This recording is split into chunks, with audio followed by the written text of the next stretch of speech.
Welcome to the Financial Architects Podcast. I am your host, Evan Makovsky, and I would say happy 2025, but today's topic isn't so gleeful as I bring in Larry Steinberg of Financial Architects. And Larry, let's start with your baseball cap. Do tell, why?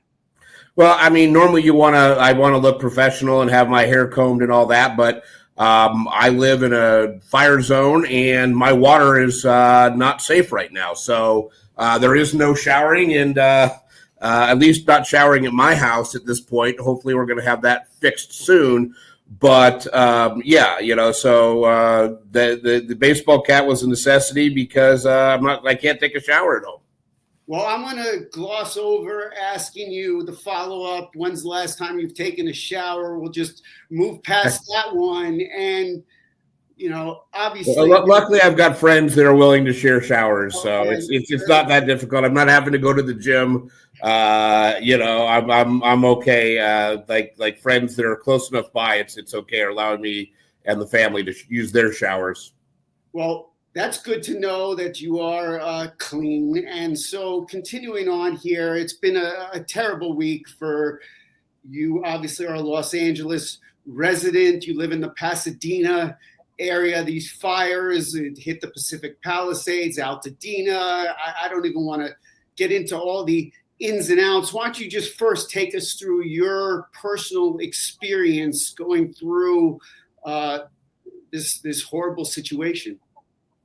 So, I mean, one thing is that it's not like, I don't live in a wildfire area, so we're not prepared for it, right? I live in the city of Sierra Madre, which is adjacent to Pasadena, north of Arcadia. And, all my stuff was trimmed back. I had a go bag, and we had a plan ready to go.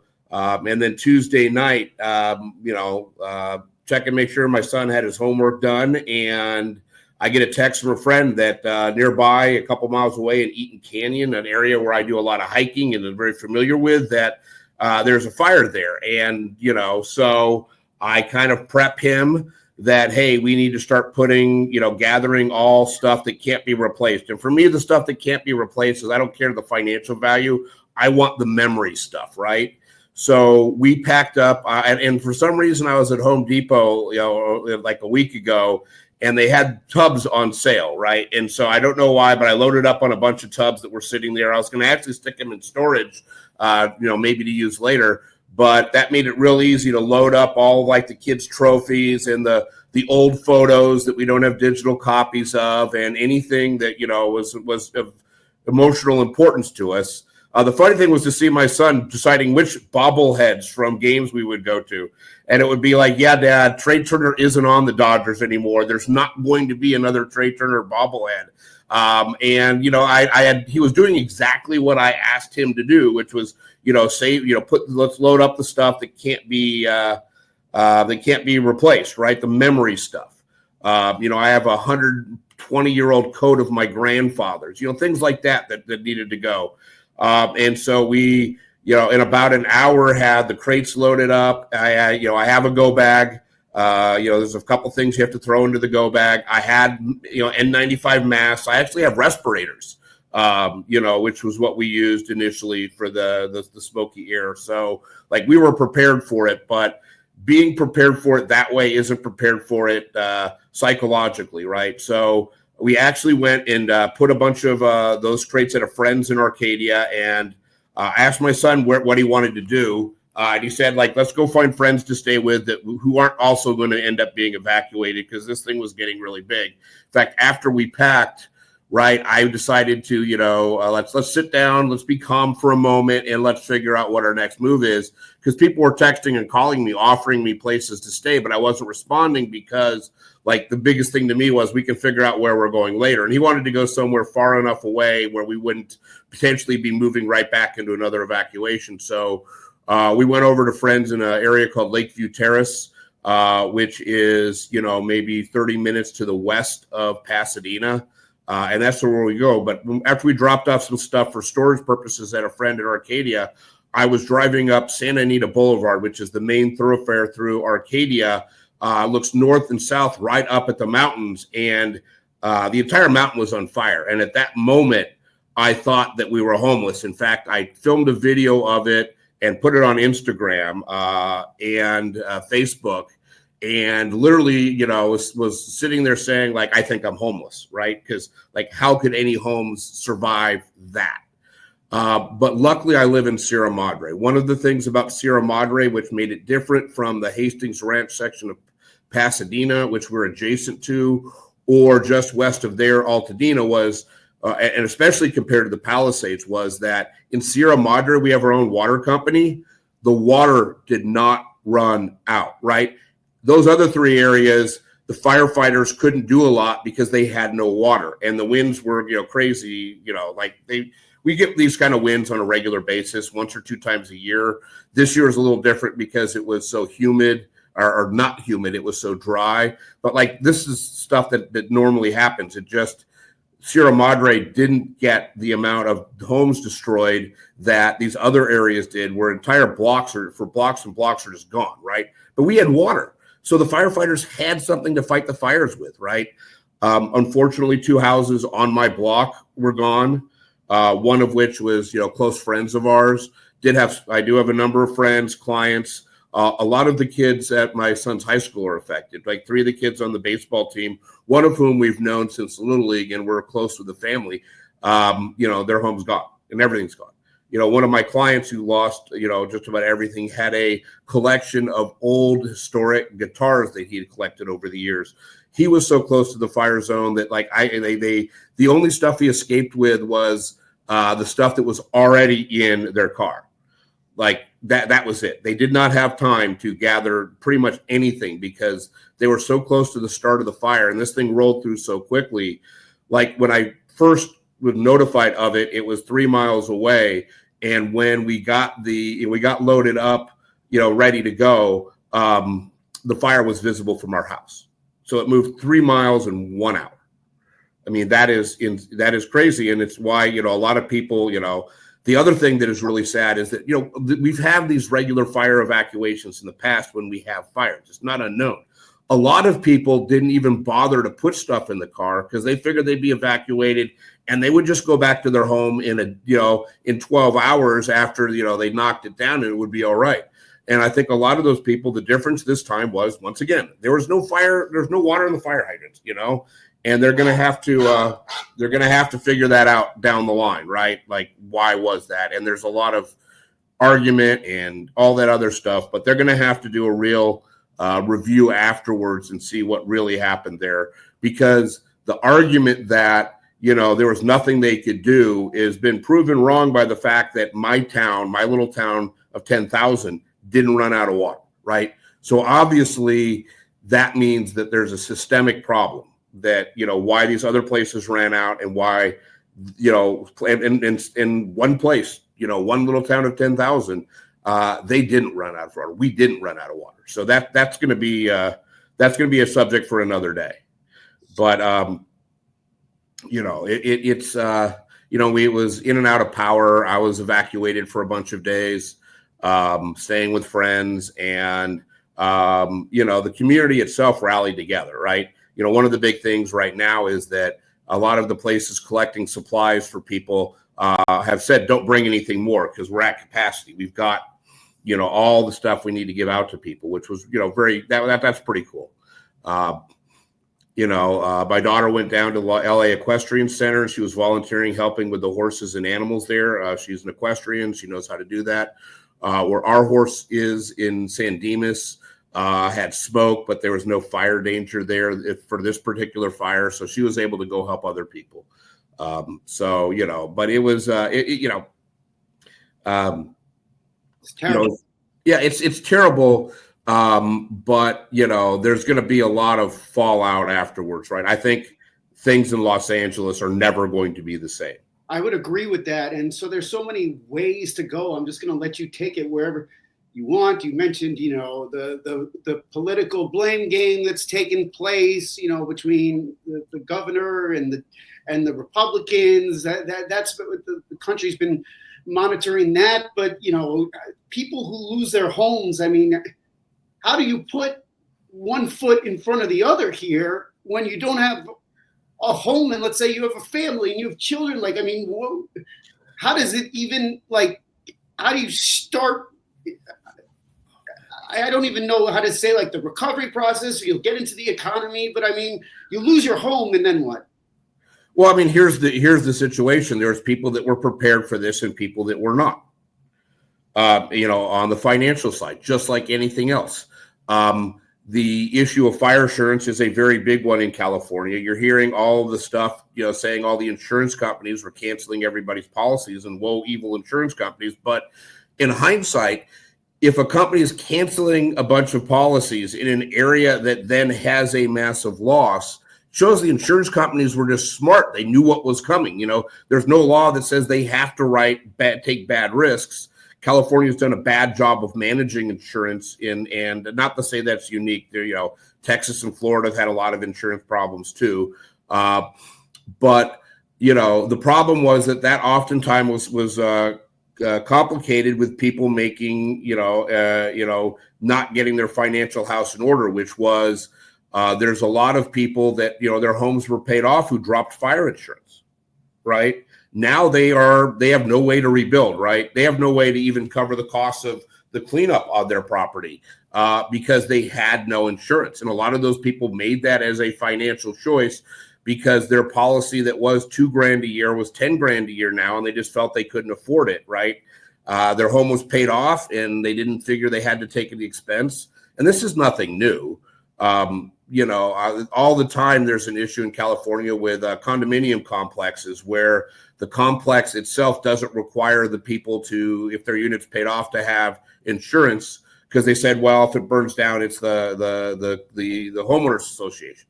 Well, the homeowners association only goes to the studs of the wall. So if your unit burns down, you got to pay to rebuild everything from the wall studs in. Right. And I've seen this numerous times. There's a fire and a couple of units go up and, one of the units has no insurance. The people have no ability to fix it. And it causes a big problem because do you really want to live next to a unit that's gutted from a fire? Right. So these are not new problems, but people made a lot of financial decisions that turned out to be, they rolled the dice and they lost. And it's going to be tragic and difficult to see how that's dealt with. Because I think there is going to be a very big economic impact in that a lot of people are going to leave, right? There will be an outflow of people from California because, if your home burned down and you can't afford to rebuild it and you didn't have the right insurance or you had underinsured, like your best and sometimes only option is to sell and move out. And it looks like they're going to possibly prevent you from selling your house.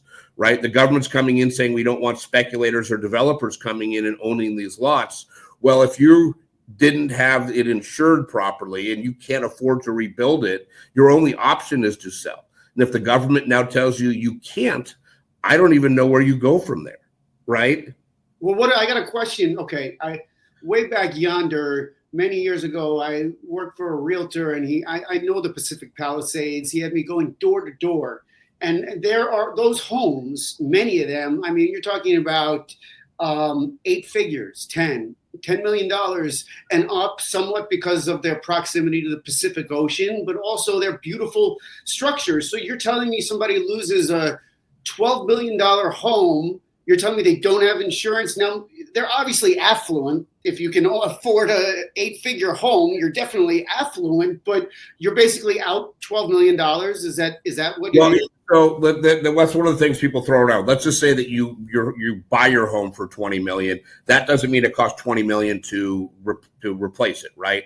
Because the land is a lot of the value and it's the cost of the structure. But for a lot of people in those areas, they could not get insurance at all. So they went into what is called the FAIR Plan, which is the government kind of insurer of last resort. But those capped at $3 million. So what you're going to see is I think with some of these people is that depending on their overall financial situation is that they may have had like this gorgeous 20,000 square foot house, right? But when they rebuild, they're going to be putting up a 5,000 square foot house because that's what the $3 million limit in their FAIR Plan is going to give them the money to do, right? But why stay there? Like you're saying, why? Well, I do think there's going to be a lot of people that, well, look, I had unfortunately he passed last year, but I had a CPA buddy of mine who lived in Malibu, and his house was destroyed in the prior fire, right? And I actually said to him, like, dude, why are you going to rebuild there? And his response was, you've been to my house. You sat on my deck. How could I live anywhere else after having lived there, right? So, that is beautiful. Right. Exactly. And I know a lot of people, like my whole thing was I get out, and I haven't been in my house that long. And, was, a couple of years was, get out. What people are more important. But I have close friends of mine who have, built houses and they've been in there 20 years and they've remodeled and they've customized and they've made it. And they sat on their roofs with hoses and saved their houses. Right. They risked their life to save their house because to them, doing anything else was anathema, right? There are people that when, shots ring out, run towards the fire to help people. There's people that run away. I know a number of people that ran, stayed, right? I had one buddy he had a sump pump because he's an older house and it had has a, what do you call it underneath the house? It's not built on a foundation. It has God, the term's escaping me, but when you have like an area under your house that you can use, right? So he had a sump pump for that. He threw it in his pool and pumped out the water of his pool, and that's how he saved his house. So I know lots of people that stayed behind and saved their homes, and they would probably be gone. And in some cases, they probably saved their neighbor too because they were throwing water everywhere they could, So, I really can't blame people for making that decision because for them, the loss of the house would have been too big to bear, right? But there are a lot of people in Altadena, especially, who were not super wealthy, who had, were in long-time family homes. I mean, one of my son's good friends, the family had been in that house for 80 years, right? I'm really hoping that they had the proper insurance. I think they did because the mom is in the insurance business. So, I mean, if she doesn't employee benefits, but I think she would have made sure they had proper insurance. I think they'll be all right. But I mean, a lot of people not going to be in a position to rebuild at all. And other people are not going to rebuild as big because that's their new scenario. Right. And then maybe if they're wealthy, they figure, hey, over the next 5 or 10 years, I'll make more money. And, eventually I'll make the house back to what it was, but it's going to take time. Where do they go right now, though? They go rent a house? Is that what they're doing? Well, I mean, there's been a lot of problems there because there's been a lot of fake websites with apartment rentals, and there's been a lot of stuff there. A lot of people are in hotels right now, and they may be in hotels for extended periods of time. I'm hoping that some of the big hotel chains do some things to keep the prices down for people since they know they're going to be booked out. Insurance companies don't pay for those hotels, though, right? Oh, absolutely, no. If you have insurance, generally you're going to have a relocation benefit of 20% of your structural coverage. So let's just say that your home is theoretically going to cost $2 million to rebuild, and you had $2 million worth of insurance. You're going to have a $400,000, to pay for temporary location. And so obviously the insurance company would rather put you into something cheaper, like renting a home for you, but they may not have choices. And then people are going to want to work with, and I have seen that, I don't want to mention which change, but I know that some of the changes mentioned, they're going to work deals with people since they're going to be there for a long period of time. I mean, potentially, if not months longer, because there is no other place to go. And the Apartment Owners Association is trying to get some relief from some of the more onerous portions of rent control that will allow them to put some units that on the market that maybe have a need of a certain degree of repair they hadn't done, or for which they were, they can't. I mean, you got to understand, under rent control, someone can get into an apartment or a rental, and if even after their lease is up, you have to pay them to leave, right? And some people don't want to risk that. I'm personally hoping they give some relief on that, because in a number of cases, I know some people where there's elderly parents that are in a home, so and so their house is empty, right? But once those people pass, they're going to want to sell the house and do that. it's going to be difficult to sell homes if there's people in it that won't leave, right? And the rent control laws make it, so that people aren't forced out. So they need to lighten up on the landlords in order to allow them to bring some more capacity on the market. And they need to work something out there, because they're actually talking about tightening up the rules. And if your mom's in a home and she's got a few months to live, do you really want to put a renter in there when after mom goes and you need money, you can't sell the house because the renter's there, right? Let's talk about, yes, the local economy, but bigger. Well, the local economy is there's a lot of business owners, a lot of small business owners that lost their home and their business, right? So that's going to be a big economic impact. I think sales tax revenue is going to plummet. Taxes have always been high in California, haven't they? And there's been an exodus, and even like if you go back, but I think that you keep on hearing anecdotal evidence of homes in Arizona having 100 people from California showing up to place bids on right now.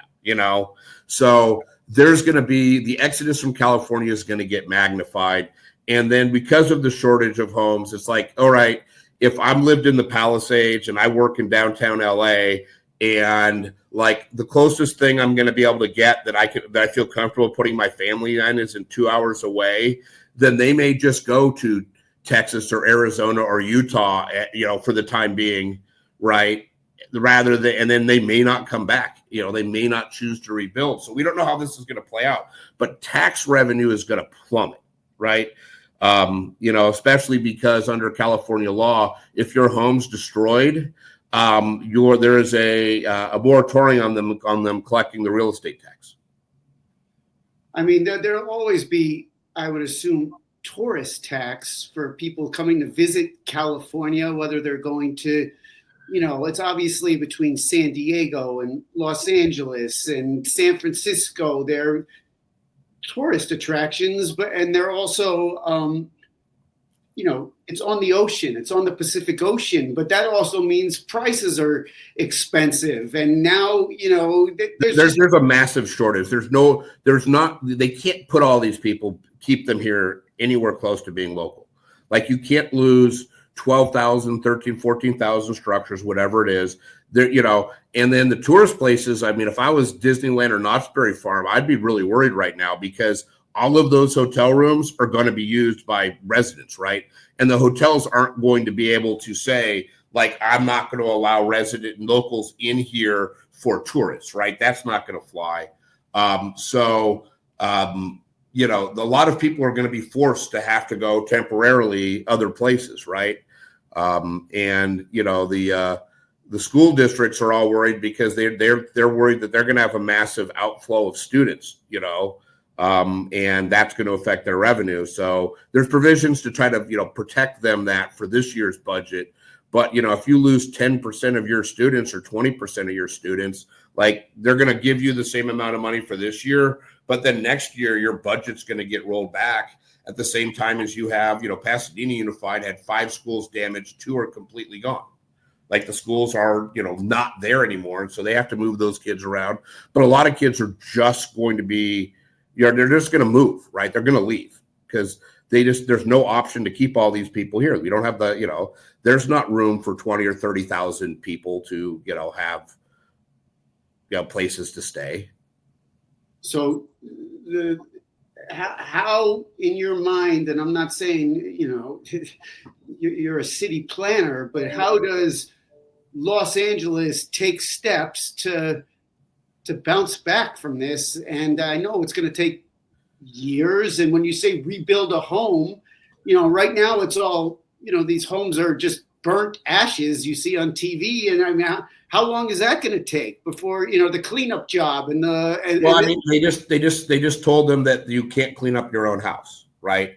So the county of Los Angeles is going to do all of the cleanup and the remediation. You're not allowed to do it yourself, right? That just came out. So how long is it going to take the county of Los Angeles to, because it's not just the destroyed homes. There's a lot of damaged homes too. And there's a lot of places that are smoke damaged, right?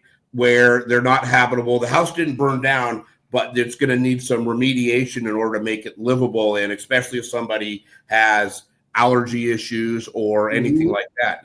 Anybody that's lived through a home fire knows that, like, even my house now had the HV cleaned out, all the stuff done. It still smells like smoke inside to a certain extent. I'm not going to get remediation because I can handle it, but there's a lot of people that are, and they may not even know they have the sensitivity, but now they're getting headaches inside and stuff. So, I mean, it's a big, it's a big problem, but since the government now is going to do all of the cleanup, like, it's going to take years, right? So, I do think that maybe RV sales are going to go up because people are going to, once they're remediated, they're going to go put a Winnebago on their lot and live there so their kids can go to the same school, right? So I think you're going to see that. You're going to see creativity. I think temporarily, I hope they allow you could literally buy these tiny homes on Amazon for like 10 grand. You put it down and plug it in. I think you're going to see a bunch of that. It's going to be. You can buy homes on Amazon. Literally like these folding modular homes, and they drop it off, and you put it in the right spot, and you unfold it, and you got a house. Well, how is the land? How do you claim the land? Well, I mean, they're going to have to wait for the county to come in to clean the land up, but after you do that, you drop it there as a temporary fix, right? I mean, a lot of this, if you've got kids, you don't want your kids like having to go to another area and then maybe come back. You bring up a good point about the allergies, and it's not just allergies. And I don't know, and I'm not speaking with any, but you've heard about people from, like, a lot of lawyers take up cases now from mesothelioma or whatever, however you pronounce that, from 30 years ago, people that were working in, and now people are dying of cancer or whatever. And then you look at in New York, like 9/11, and those people that were part of the cleanup job, and people have died from that. Is there any sort of like risk? I don't know. Okay. So I'm not speaking with any sort of expertise, but living in the area or what's in the air or any of that, do we know? So that's already been part of the lawsuits that have been filed. And and I've taken some heat for saying this, but getting all these people signed up into wildfire lawsuits now while the flames are still going and the dead haven't even been buried really bothers me. Right. And I know people are saying, oh, these people need to have rights, et cetera, et cetera. It's like, you do, but I don't think now's the time for a lawsuit. Especially there's all these out-of-state law firms claiming to be wildfire experts. I mean, my Facebook and Instagram feeds, like every third ad is an attorney trolling for cases. And then I've had attorneys that I barely know or a relationship like reach out to me like, oh, just letting you know our firm can do the wildfire case for your clients. It's like, it's crazy. And it really bothers me because I don't think people are going to make good decisions right now. And we don't know a lot, right? I mean, they have no idea on the Palisades fire. I don't think the fireworks from the New Year's Day is going to fly. I don't believe that's how that started. And if it is, there's going to be governmental liability, well, right? Do we know, by the way, how this fire in particular, how it got the Palisades fire? There's speculation because it looks like the origin was near a place where people set a fire accidentally with fireworks on New Year's Eve. And then, it's not proven, but I think it's pretty evident that a Edison electrical tower went up first, and that's what started the Eaton fire. And that was due to the winds, right? I don't know if the tire, because there was the first person who reported it, when they reported it, took video and pictures and then posted it online as a warning to everybody, like, fire started near my house, be ready, right? And then there's going to be an issue, part of the issue is going to be, between the utility that's going to be probably responsible is that, how long did it take for them to get firefighting equipment there, right? I mean, on the Palisades fire, apparently, this has been unverified, but when the New Year's Eve fire started, the incident commander in charge there, who was on duty on New Year's Eve, sent a whole bunch of people in and they knocked it down real quick. And then the response on the 7th to the fire in the same location was they didn't get anybody there for 45 minutes. And then they held most of their units back in reserve. So there's going to be some real questioning about how it was handled by the different fire departments. Once again, it looks like the Sierra Madre Fire Department, where I live, was on it quick, Like they were, as the fire was burning towards them, they had units up, they were squirting things down. They were like, they had their stuff together, right? But I don't know about Pasadena. I suspect Pasadena was probably good, but it just looks like LA Fire is going to be open for a massive lawsuit due to the fact of their slow reaction, the fact that they had so much equipment out of action due to maintenance issues, and whether or not how much you do it, that there was the 117 million gallon reservoir that was empty, right? And I don't know how they're going to defend that, and but I think that the Los Angeles Water and Power is going to be on the hook for some of this, So it's not just the insurance companies, but I think there's going to be some governmental liability, and there's definitely some corporate liability, because Edison, I think, is going to be held responsible for the start of the fire there. But Edison is going to fight back and say, well, we take responsibility that the fire started due to us, but there was a responsibility of it to be put out by the local fire department, and it's not our fault that the hydrants ran dry. So I mean, this is going to be a big thing. That it's really going to be a negative short term for the economy here. The California budget that's already upside down is going to get worse. The local budgets in most of these areas are upside down. They're going to get worse, because not only do they have all the spending they're going to have to do, but there's going to be a massive loss in tax revenue. All the people leaving aren't going to be buying food. They're not going to be, they're not buying stuff right now because literally the people in the community have risen up to give and donate so much stuff. They don't need to buy anything because they're being taken care of, which is good and which is right. I'm very, happy.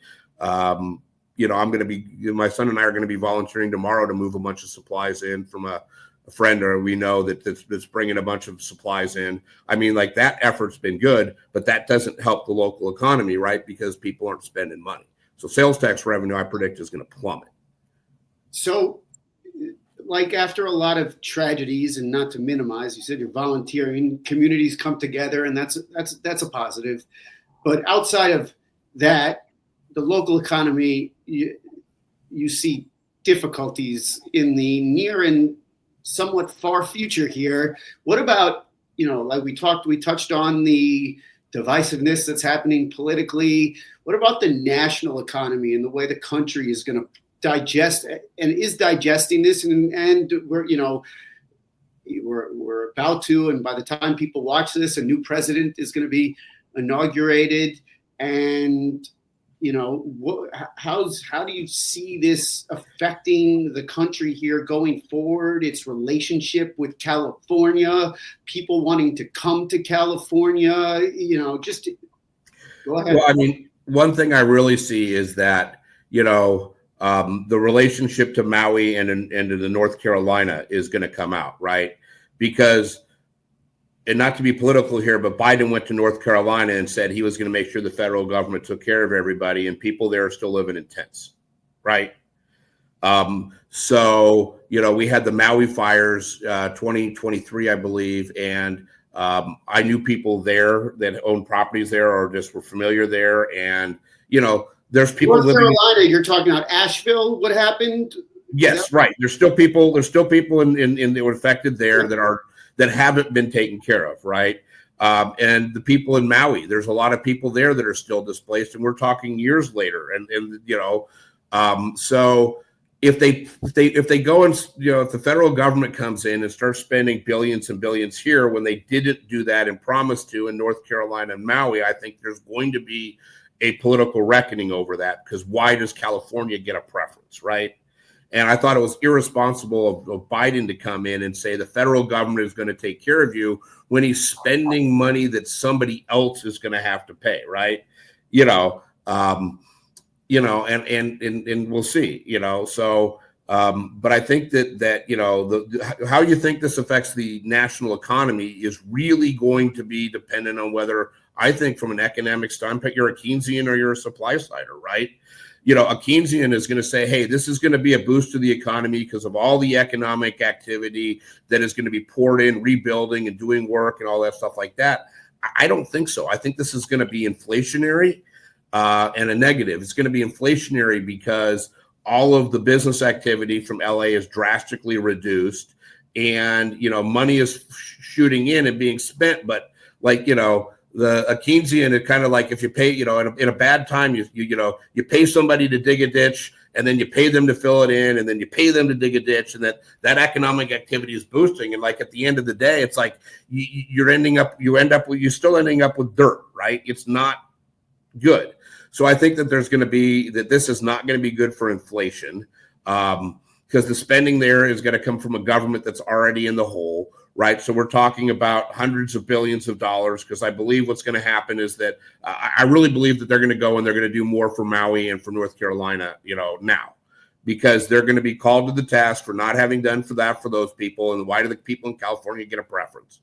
So I think that there's going to be a massive amount of government spending here that's going to be inflationary, that's going to push yields up, because we're so far behind there. If you look at what they're talking about with Doge reducing, right?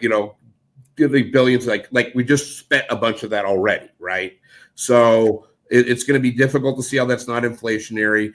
And, we're going to be spending money on stuff that was already built. And I just never think that's a positive for the economy. I think that when the government goes into debt and when the government spends money, it needs to be stuff that's going to produce economic activity. Like it isn't the activity. Like, you build a bridge, right?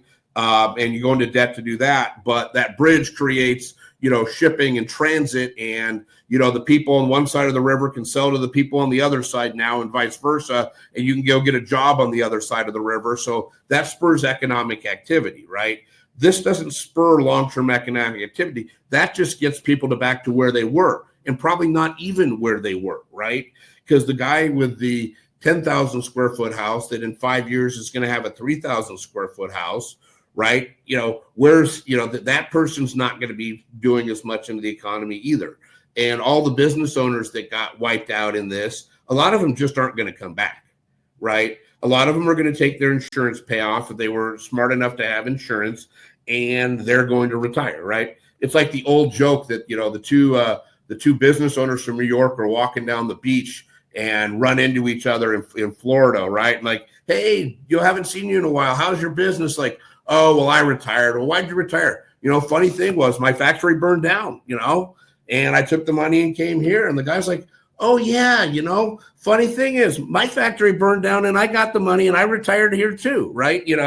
How did it really burn down, right? So those scenarios don't create positive economic activity. So I think this is a big negative, right? I don't know how big a negative it is, but it's going to be definitely be an economic activity. It's going to be inflationary. So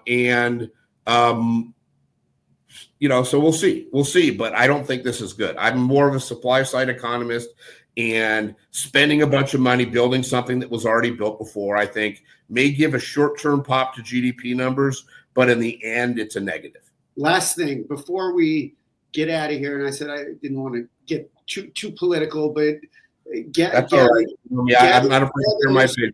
Governor Gavin Newsom's had some fingers pointed at him, and you can correct me if I'm wrong, but you mentioned earlier the running out of water. I think that he's been blamed for the source of that they weren't properly prepared. But, there's been some, a lot of, President-elect, and by when many are watching it, President Trump, called him Gavin Newscum and pointed the finger at him. How much of that is fair, and how much of that is, and there shouldn't be political posturing during a time of crisis like this, but how much of it is,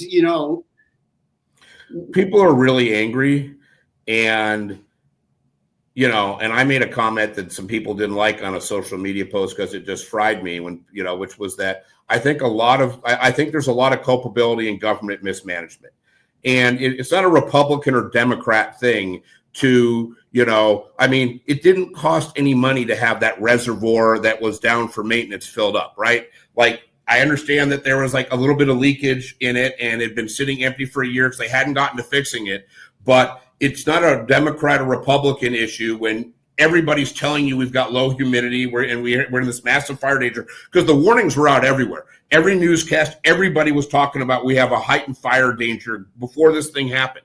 I looked at it. The school district, when we had the windstorms, sent out 7 emails to us warning about wind and wind stuff, and they mentioned, and there's a heightened fire danger, so be smart, right?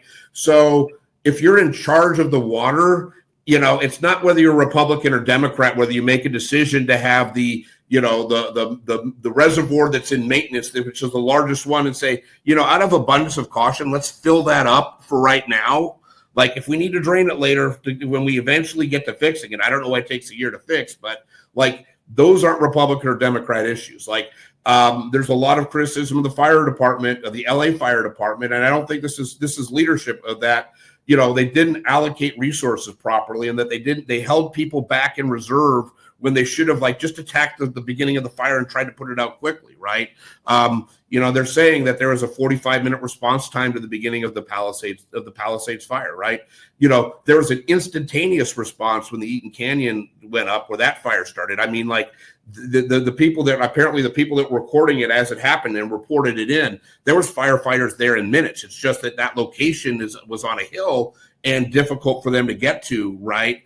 But the one in the Palisades was accessible, right? So there's definitely going to be, I don't think it's a Republican or Democrat issue if your job is to allocate fire resources and your job is to allocate water and you did it wrong, right? And so I think a lot of the people that are pushing back on the criticism, and this is my opinion, it's like they voted for the people that put the people in charge or were in charge that screwed up.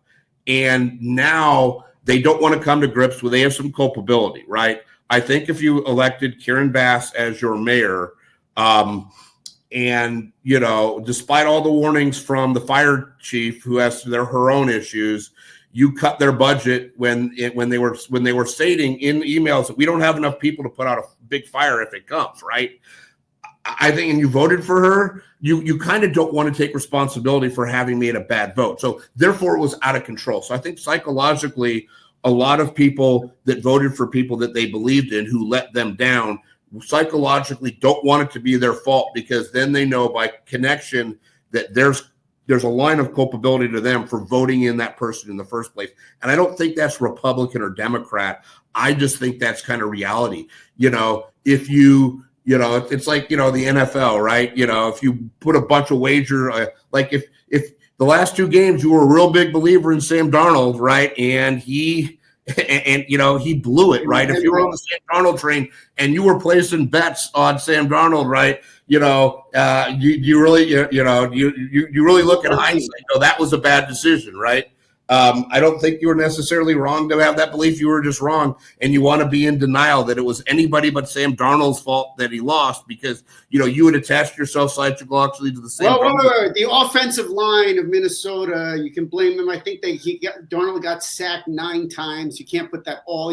Maybe he hung on. Right, exactly. But that's exactly what I'm saying. Is you go and find other reasons it wasn't his fault. So if you voted for Karen Bass, right, and then for Newsom, I think that the bigger issue of him being held responsible for, and what people are talking about, is that he was the lieutenant governor before he was the governor, and they passed all of these infrastructure bonds, one of which was billions and billions of dollars to build 14 new reservoirs, right? And that was done in 2014, and it's 2025, and none of them are built. Like, zero. In 10 years, none of them have been built. Like, that's not a Republican or Democrat issue. That's like, you're the governor of the state and you're entrusted with billions of dollars to do a specific task, and you didn't do it.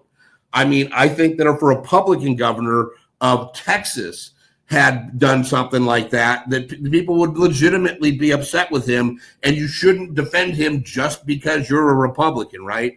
I think it's just an issue of incompetence, and I think the Democrat Party does have some responsibility in that they need to see how they're putting people up to be it, right? Because they need to be competent as well as charismatic. Like, no one can doubt that Newsom is a very charismatic guy, and nobody I've seen can, like, subterfuge and quote false facts and put on a good face and look slick like he can, like next to maybe Bill Clinton, right? He's like the next, it's those Nancy Pelosi genes he has to be able to get out of responsibility for anything, right? But at the end of the day, now I think we've gone a bridge too far with a lot of these guys. And I don't think it would be any difference if these were Republicans making these mistakes in Texas. I think that everybody would be legitimate. And I think that there's already a lot of evidence that there was just a lot of really big mistakes that were made. And they were like core do your job stuff, right? And I am very lucky to live in Sierra Madre, California, right? Why? Because the brush was cut back here, right? Like literally we got a warning at my house, like your brush is overgrown, you need to cut it back because of wildfire. So I did it, right? Did I want to spend the money on that? Not necessarily, but when they told me to do it, I did it, right? And a lot of these other areas, no one was telling people to cut brush back. On the government land, the parks and all that, the brush wasn't cut back, right? The federal above us, which is the Angeles National Forest, which is federal, where a lot of the burning is done, like they haven't cut it back and it was worse. Our water didn't run out, right? In Sierra Madre. Our fire department was instantaneously on the edge of Sierra Madre and going into the other areas adjacent to it, pumping water across and trying to help, right? So we have just as liberal and left-wing leaders in Sierra Madre as you're going to find everywhere. But at the end of the day, they made decisions at points in the past where they made sure brush was cut back, where they made sure the fire department was ready to go, right? Where the police were out instantaneously taking care of things, right? We had 4 other resources in here through mutual aid agreements faster than other places did. Like, the next day, I was seeing police departments, El Monte, my daughters at Cal Poly Pomona, they sent police in the mutual aid agreement. We had Temple City, we had Arcadia, we had all of these other resources here. And like I said, the Sierra Madre is as left-wing and Democrat as you're going to find, but the people there we had things much better set up. And I frankly need to take back some things I've said about some of the local politicians, because at the end of the day, they performed, right? We didn't have these problems. And you can say it's because we only have 10,000 people or whatever, but the reality is people always complain because we have the highest water prices in Los Angeles, right? But we got our own water source. And at the end of the day, how much, paying another $100 a month, how much did that save all of us? Because our water did not run out. And in fact, the only reason the water, is not supposedly we shouldn't be using it at our house is not because of Sierra Madre, it's because the state of California has come in and put us into this multi-week testing process when there's no evidence that any of the problems actually exist. I'm figuring my work around so that I can take showers at my house again right now, since I know it's going to be weeks. But like at the end of the day, I think the Sierra Madre, as left-wing as it is, they delivered. And I don't think that the Altadena, Pasadena, and Pacific Palisades and Los Angeles people can say the same thing. And politically, they're no different. Larry Steinberg, Chief Financial Officer, partner at Financial Architects, discussing the wildfires and the fallout in Los Angeles. And that is going to wrap things up here for the Financial Architects podcast. I am Evan Makovsky for Larry Steinberg. We will see you on the next episode. Hopefully in better circumstances.